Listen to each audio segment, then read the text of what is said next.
तुमच्यासोबत असं होतं की नाही हे मला माहीत नाही, पण माझ्यासोबत नक्कीच असं होतं. बघा, उद्या गावी जायचे आणि आज मला जे आहे ते फरशा पण पुसून घ्यायच्या होत्या.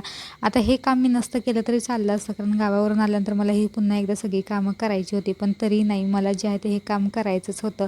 त्यानंतर आता पावसाळा सुरू झाला, त्याच्यामुळे ना आता घरामध्ये जे आहे ते आम्ही दोऱ्या बांधलेल्या, त्याच्यामुळे सगळे कपडे जे आहेत ते आता घरात सुकवावे लागणार आहेत. आणि गावाला जायचे आणि पॅकिंग करायची आहे, पण माझी पॅकिंग करायला गेले तर मला कपडे सापडत नव्हते. आधी म्हटलं की सगळं कपाट जे आहे ते आवरून घेऊयात. मस्तपैकी सुटसुटीत असं कपाट आवरलं.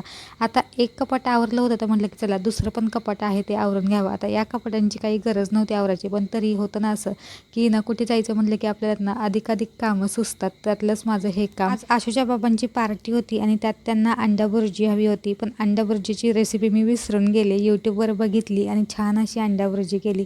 तुमच्यासोबत असं होतं का ते मला नक्की कमेंट करून सांगा. चलो बाय.